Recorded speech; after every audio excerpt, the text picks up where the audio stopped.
corrente de fibra e de fé que aguenta o rojão e se mantém de pé. O sol que nos queima é o mesmo que brilha, mas não deixa o sistema prender sua trilha. Nordeste de luta, de sol e de glória, é hora da gente mudar nossa história. Não seja o gado de quem te engana, pois a alma de um povo é quem ganha a semana.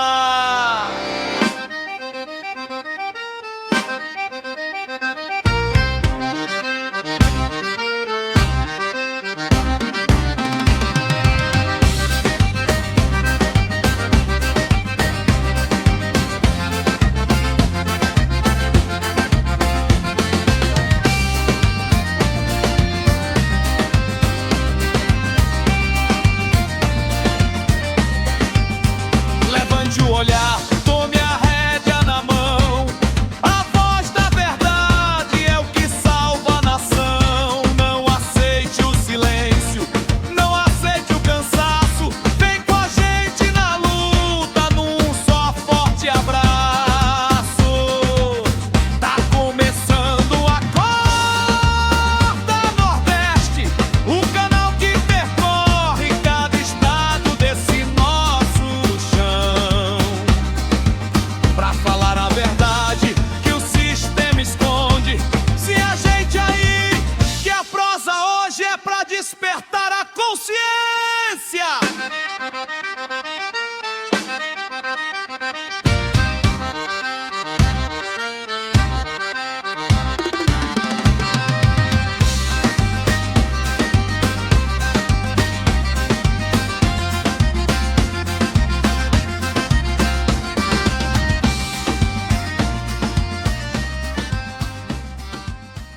3 de janeiro de 2026.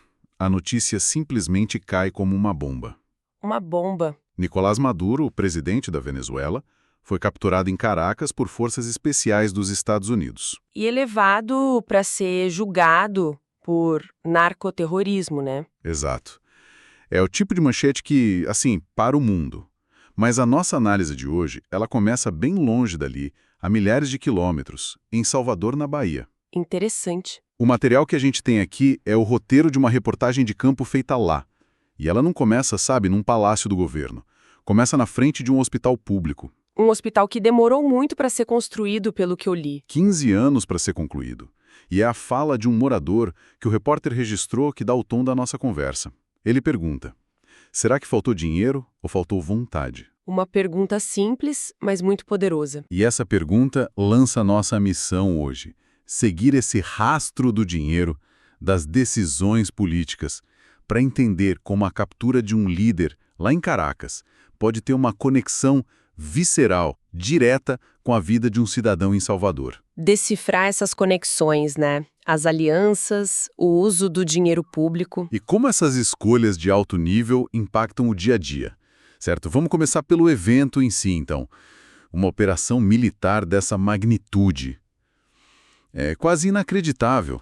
A primeira coisa que a gente pensa lendo os detalhes do roteiro é: como? Como eles fizeram isso, né? Quais foram os fatos brutos da captura? Os detalhes são mesmo de filme. É uma operação noturna, muito precisa, com um objetivo claríssimo: extrair um alvo de alto valor. E as acusações que justificaram tudo isso? Aí é que tá a chave. As acusações são de narcoterrorismo, conspiração para inundar os Estados Unidos com cocaína. Não é uma acusação de corrupção, por exemplo. Não. E isso é crucial.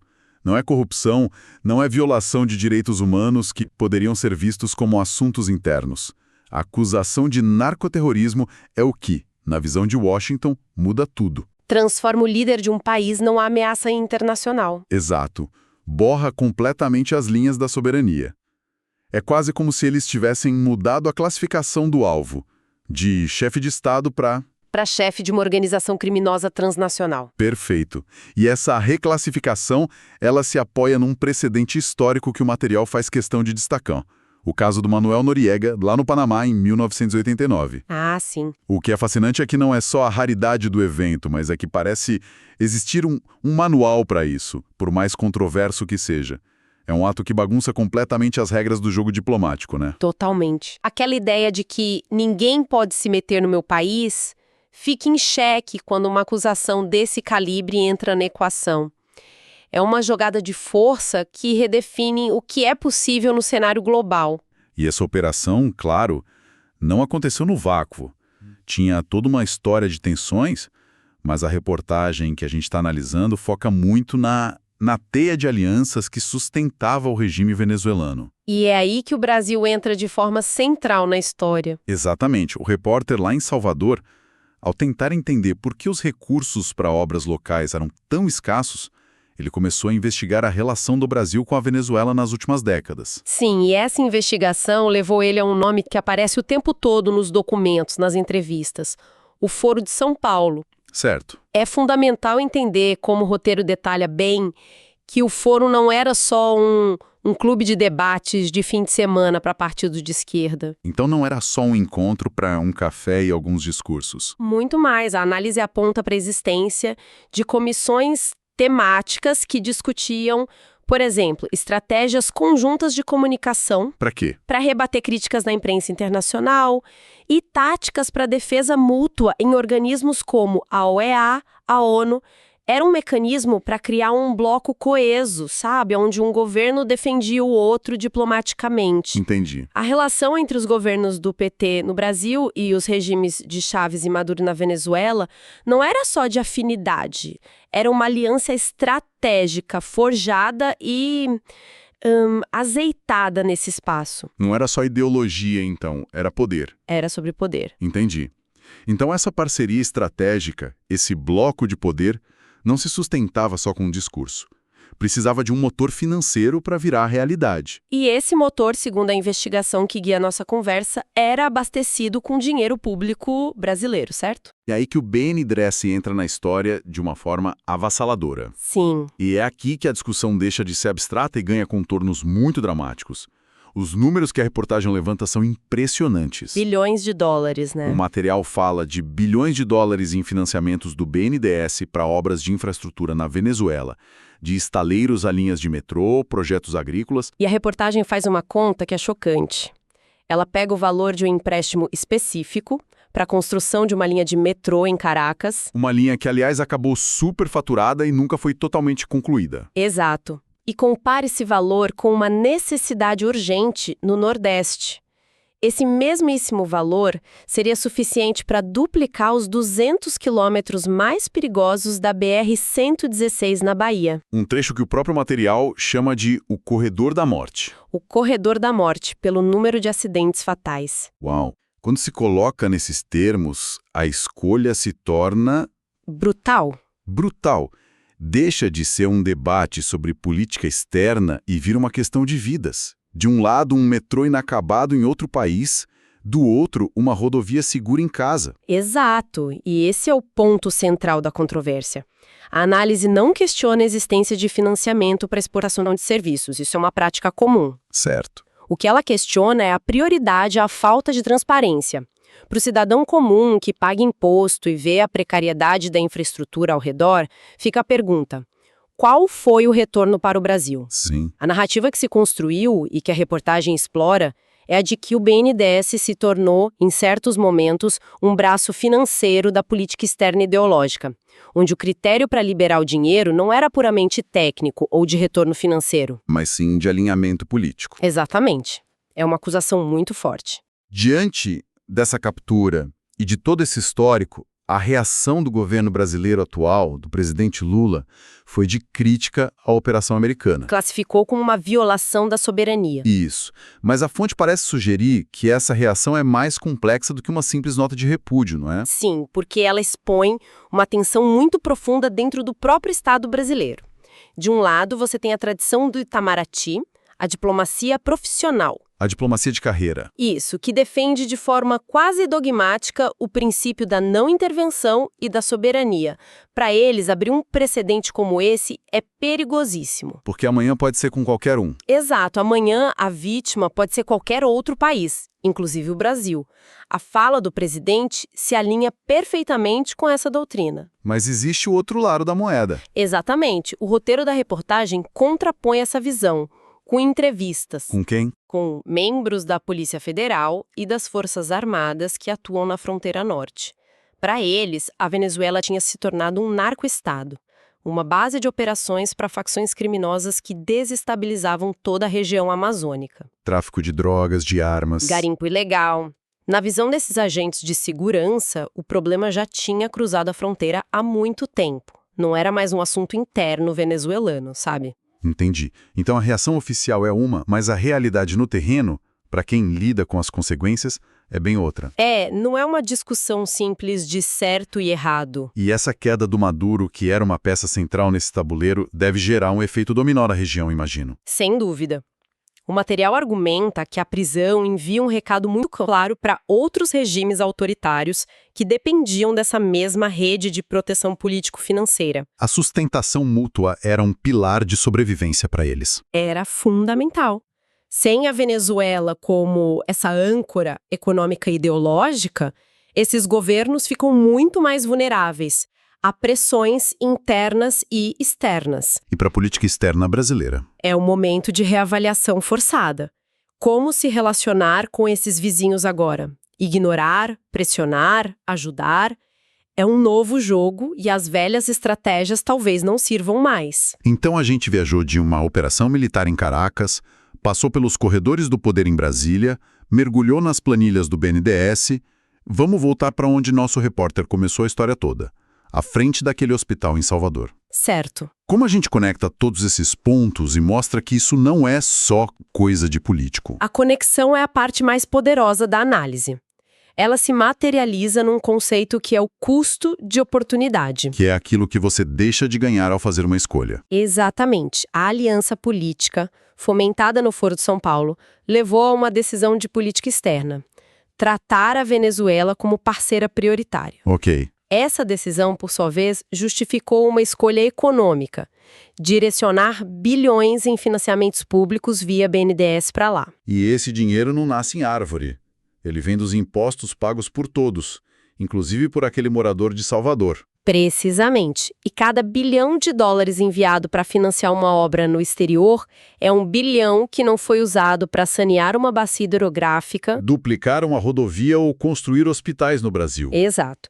A qualidade ou a falta dela nos serviços públicos que as pessoas usam todo dia, o tempo de espera no posto de saúde, a condição da estrada para o trabalho, está diretamente ligada a essas grandes decisões de alocação de recursos. Ou seja, a escolha de financiar o metrô de Caracas, pela lógica da reportagem, teve como custo de oportunidade a não duplicação da BR-116. Isso. Não é uma decisão abstrata. Ela se traduz em risco, em tempo perdido no trânsito, em vidas. Exatamente, essa é a tese. A grande geopolítica e economia do cidadão estão, assim, intrinsecamente ligadas. Não são mundos separados, sabe?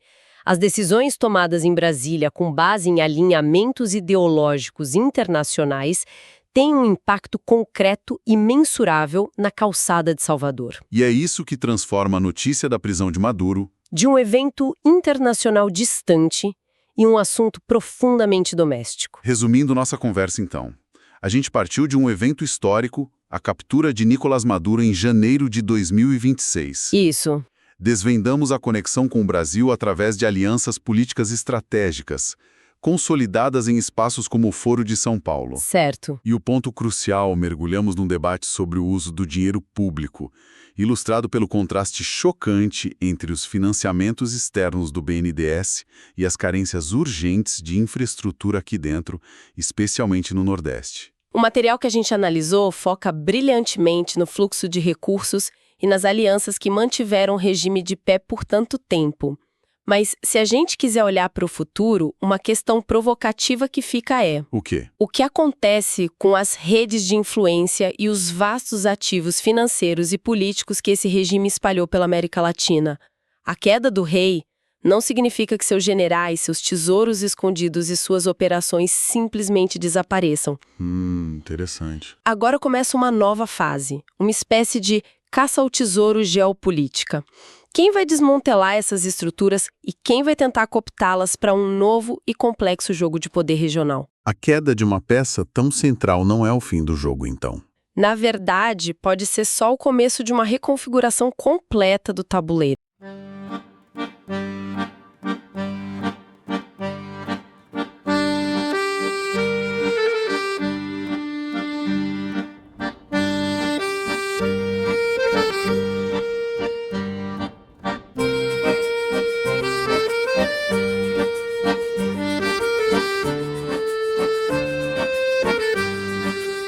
Nossa prosa tá findando, mas a luta continua. A verdade que espalhamos tem que ganhar toda a rua. O Nordeste que desperta não aceita mais mordaça. É povo unido e forte em cada vila e cada praça. Mas pra essa voz crescer e o sistema balançar, eu preciso de você pra mensagem carregar. Se inscreva aqui no canal, não custa nada pro Senhor. Deixe o seu comentário, mostre o nosso valor. Compartilhe com o vizinho, com o primo e o irmão, pra que a luz da liberdade brilhe em todo o sertão. O Acorda Nordeste é seu, é de quem tem opinião. Um abraço desse amigo e até a próxima missão.